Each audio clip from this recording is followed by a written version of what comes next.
상관 분석 마지막 세 번째 시간 강의를 진행을 하도록 하겠습니다. 세 번째 시간에서는 실제로 세스를 이용하여 상관 분석을 수행하는 그런 사례 분석을 여러분들에게 설명을 하고요. 또 나온 출력 결과에 대한 해석을 여러분들에게 해드리도록 하겠습니다. 또 하나는 상관 분석에서 중요한 부분 중에 하나인 편상관이라고 하는 것, 편상관에 대해서 여러분들에게 설명을 드리고 이 또한 사례를 통해서 여러분들에게 소개를 하는 그런 시간을 세 번째 시간에 갖도록 하겠습니다. 슬라이드를 넘기도록 할게요. 두 번째 슬라이드에 보면 이제 세스 사례 분석해서 나와 있고요. 여러분들 교재로 보면은 181페이지에 해당되는 내용입니다. 181페이지에 아주 자세히 잘 나와 있는 그런 내용인데요. 먼저 그 프로그램을 여러분들 먼저 살펴보면요. 이거는 이제 그런 이야기입니다. 사례가 17명. 17명의 사람들로부터 나이, 그 다음에 월 평균 실질 소득이 있고요. 그 다음에 월 평균 지출액을 조사해서 이런 데이터에 대해서 상관 분석을 실시한 겁니다. 그래서 거기 프로그램을 보면요. 슬러시 스타 상관 분석에 의해 스타 슬러시에서 코멘트문을 달아놨고요. 데이터문을 통해서 세스 데이터셋 이름은 스튜던트라고 줬고요. 세미콜론을 닫아서 데이터문 끝. 인풋, 입력은 방금 전에 이야기한 대로 나이를 age라고 둔 거고요. 인컴이라고 하는 게 월평균 실질소득이고요. expense라고 한 변수명이 바로 월평균 지출액을 말합니다. 골뱅이 두 개를 통해서 세미콜론을 닫아서 옆으로 계속 자료가 입력됐다는 뜻이고요. 카즈문에서 세미콜론 닫아서 자료 입력이 시작이 됐고요. 첫 번째 자료는 25세, 수입이 170, 지출이 67 이런 거죠. 맨 마지막 보면은 여러분들 나이가 30살, 소득은 180, 지출은 77 이렇게 돼 있는 거죠. 세미콜론 닫고 런으로 마쳤습니다. 데이터 스택 끝. PROC 상관 분석 프로시저가 있고요. 데이터 이름 주고 거기에 뭐라고 돼 있어요?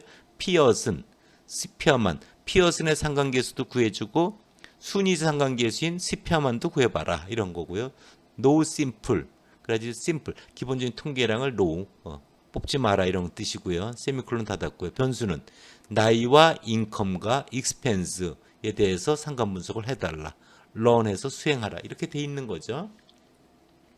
다음 페이지로 가볼게요.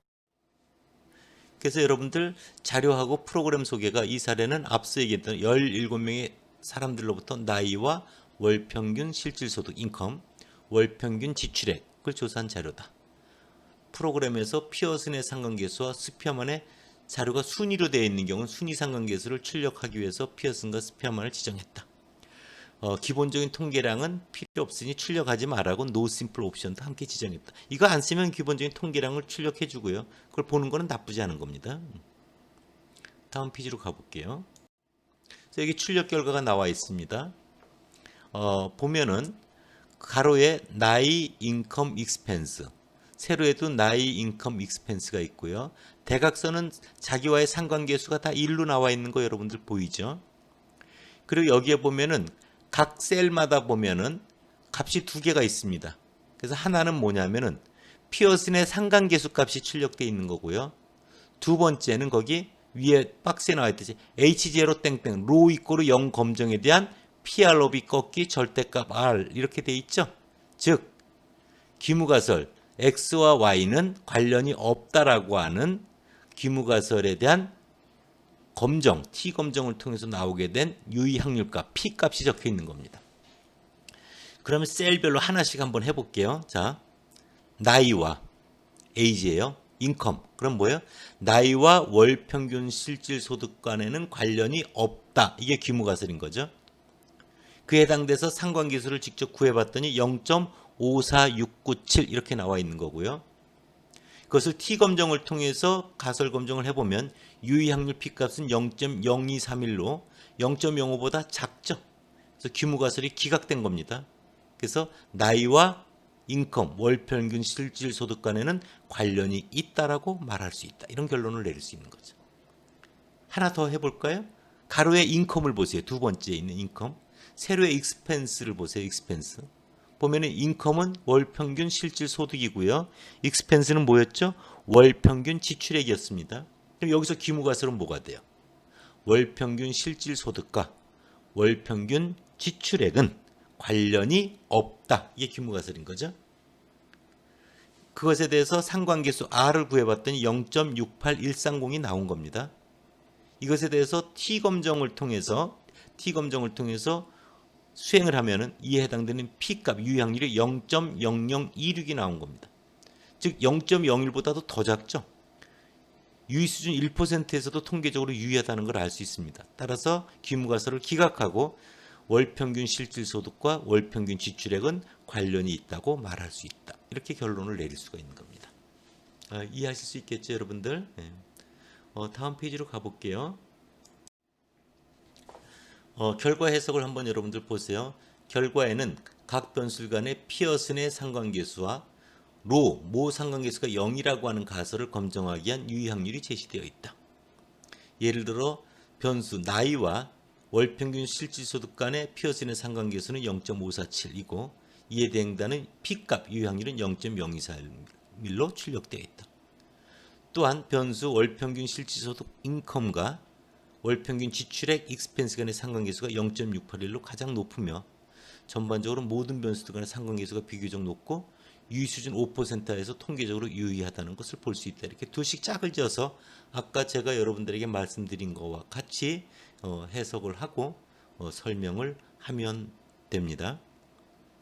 스피어만의 순위 상관계수도 피어슨의 상관계수와 거의 유사한 결과를 제공하고 있는데 여러분들은 피어슨의 상관계수를 보면 되고요. 자료가 순위 자료로 얻어진 경우는 스피어만이나 또는 켄달의 타워 그런 걸 이용해서 우리가 상관계수를 구할 수 있다. 이런 정도 여러분들이 기억하고 있으면 될 것 같습니다. 다음 페이지로 가볼게요.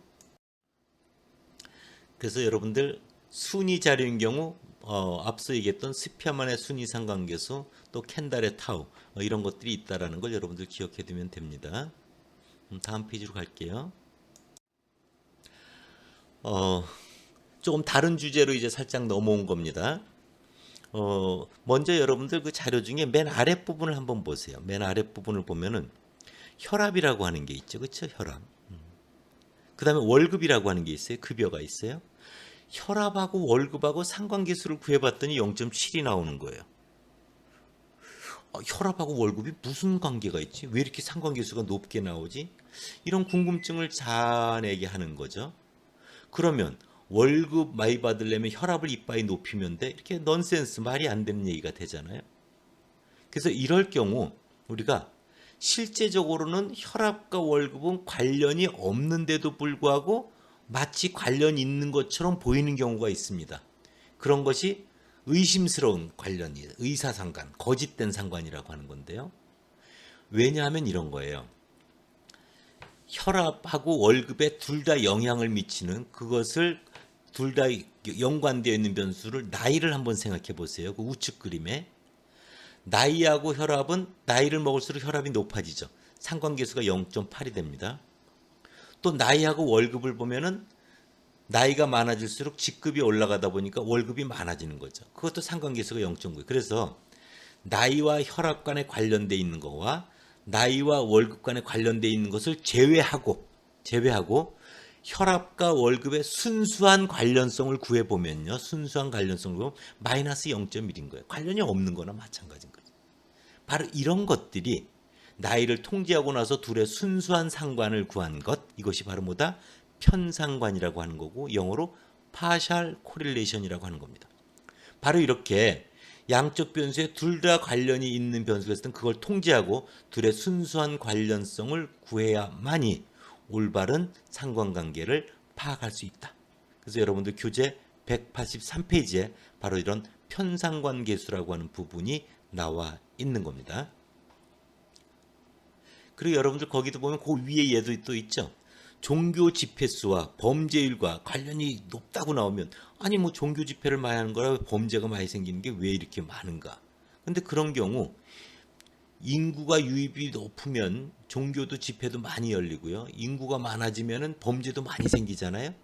그러니까 양쪽에 다 주는 그런 중간에 매개되는 인구 유입이라고 하는 그런 혼란스러운 교락을 시키는 그런 요인이 있는 거죠. 그래서 그런 것들을 통제하고 둘의 순수한 관련을 구하면 관련이 없게 나오는 의심스러운 관련.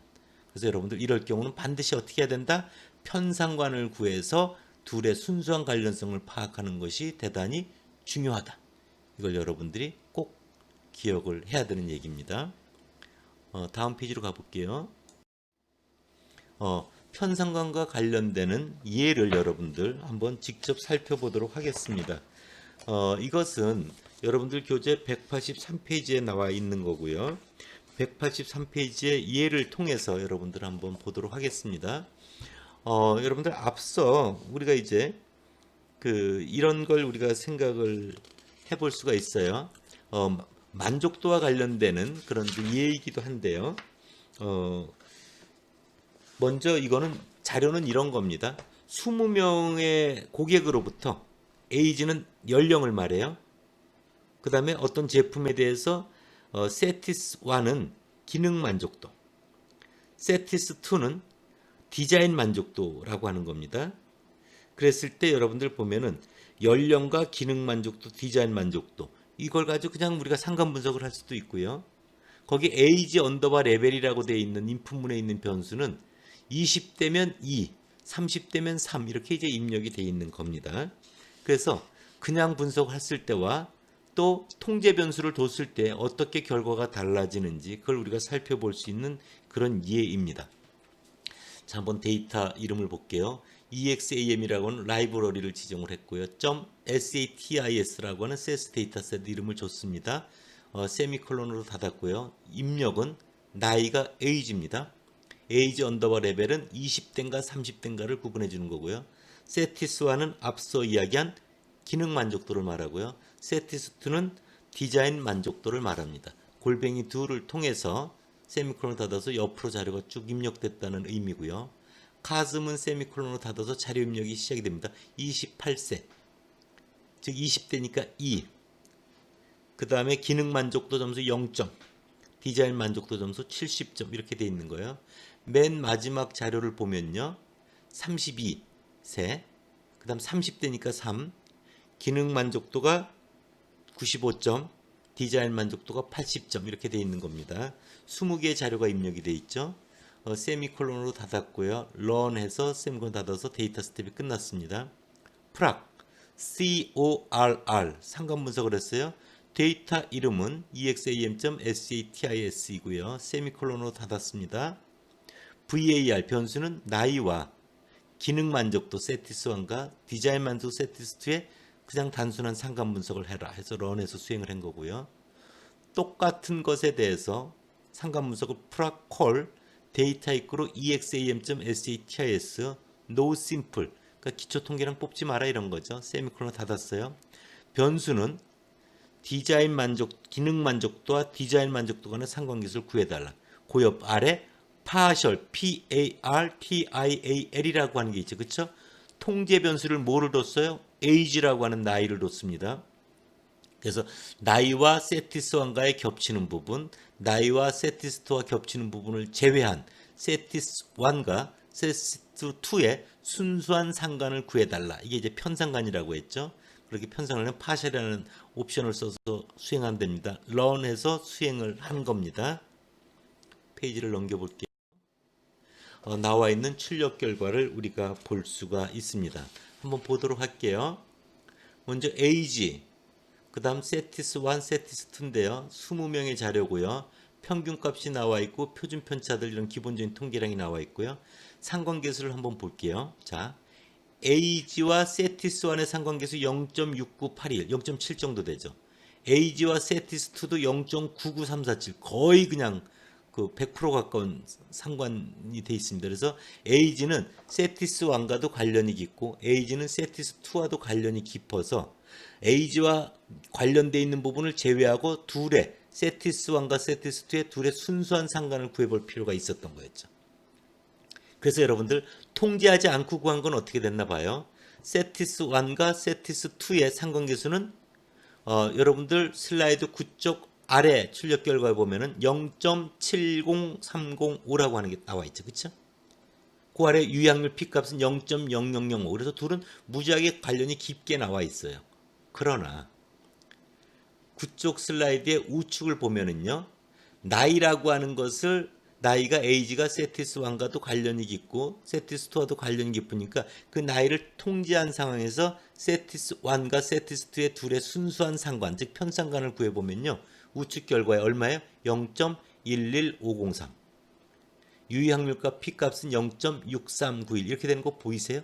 완전히 다른 결과가 나오죠. 그래서 변수를 통제했을 때 기능 만족도와 디자인 만족도의 편상관을 보면 0.11503, 0.639로 두 변수 간의 단순 상관계수보다 훨씬 작고 통계적으로 관련이 없다라는 걸 여러분들 볼 수 있습니다. 이게 올바른 결과입니다.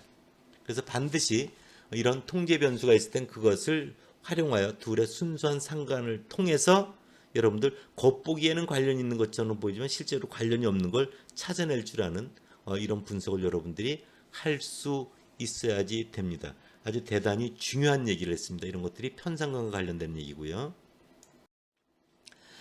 그러면 여러분들 보면은 이런 것들을 그룹별로 따로 이렇게 해볼 수도 있어요. 그래서 여러분들 연령대별, 그럼 20대 따로, 뭐 30대 따로 이렇게 해볼 수 있는 거죠.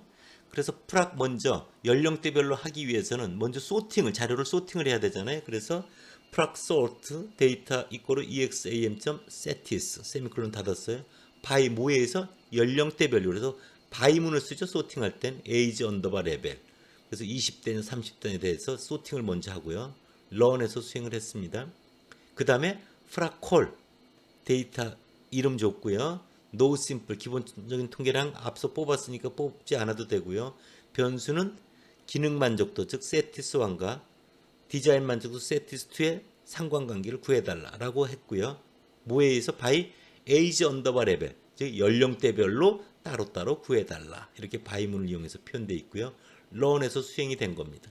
그래서 그 결과가 20대 따로 30대 따로 이래 나와 있는 겁니다. 먼저 출력 결과 좌측을 보면요. age 언더바 레벨 이꼴 2, 즉 20대 자료들에 대한 결과예요. 기능 만족도 세티스1과 디자인 만족 세티스2의 상관계수는 얼마예요? 0.38797. 유의확률 P값은 0.3898. 이렇게 결과가 나와 있는 걸 여러분들 볼 수가 있고요.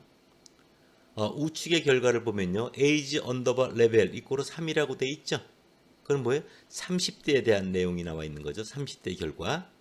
그래서 거기도 세티스1과 세티스2의 상관계수를 구해보면 30대 자료는 0.17182가 되고요. 이에 해당되는 P값은 얼마예요? 0.5746으로서 통계적으로 유의하지가 않죠. 그러니까 연령대별로 따로 분석을 해봐도 바로 세티스1 기능 만족도와 세티스2 디자인 만족도 간에는 관련이 없는 거로 나옵니다. 관련이 있다고 말할 수가 없는 거죠. 그래서 앞서 분석한 편상관의 결과를 신뢰해야 된다라는 것을 여러분들이 꼭 기억을 해야지 되는 겁니다. 그래서 이번 주 그 상관 분석이라고 하는 걸 통해서 여러분들에게 상관 분석의 개념, 상관계수식, 상관계수의 부호, 또 상관계수의 크기, 선형적 연관성으로 제한해야 된다는 사실 이런 것들을 여러분들에게 이야기를 했고요. 관련되어 있는 세스를 이용한 이해, 프락 CORR이라고 하는 프로시저를 이용해서 분석하는 걸 여러분들 해봤고요. 또한 의심스러운 상관, 즉 통제 변수가 있어서 그 통제 변수와 관련되어 있는 부분을 제외하고 나서 나머지 둘의 순수한 상관, 그런 걸 편상관, partial correlation이라고 하는 것이 있는데 그래서 그런 편상관을 통해서 순수한 관련성을 파악하는 것 또한 대단히 중요하다라는 이야기를 여러분들에게 소개를 한 겁니다. 이상의 내용이 기본적인 여러분들 데이터 분석 입문에서 여러분들한테 소개한 상관 분석의 이야기고요. 상관 분석을 활용하는 그런 분석 기법이 여러분들 교재 186쪽에 보면은 7.4절이라고 하는 제목으로 나와 있습니다. 제목은 뭐라고 되어 있냐면요. 문항의 신뢰도 분석 이렇게 되어 있거든요. 그래서 이 부분은 뭐냐면 여러분들 설문지 같은 거 많이 설문조사 같은 거 해보잖아요. 그렇게 이제 설문지를 여러분들 가져오면은 분석해 줄 때 뭐 기본적인 통계량도 뽑지만 그 설문지 문항들에 대해서 이것이 과연 신뢰성이 있는 문항인가 그런 것들을 확인하는 작업을 꼭 필요로 합니다. 그래서 그런 문항들에 대해서 신뢰도 분석이 상관 분석을 활용해서 하거든요. 이와 관련되는 내용을 다음 주에 여러분들에게 소개를 해주고요. 그 다음에 상관 분석은 연관성 분석이지만 원인과 결과에 해당되는 분석 기법인 회귀 분석을 이어서 나가도록 하겠습니다. 이번 주 수업은 여기서 마치도록 하겠습니다. 네, 감사합니다.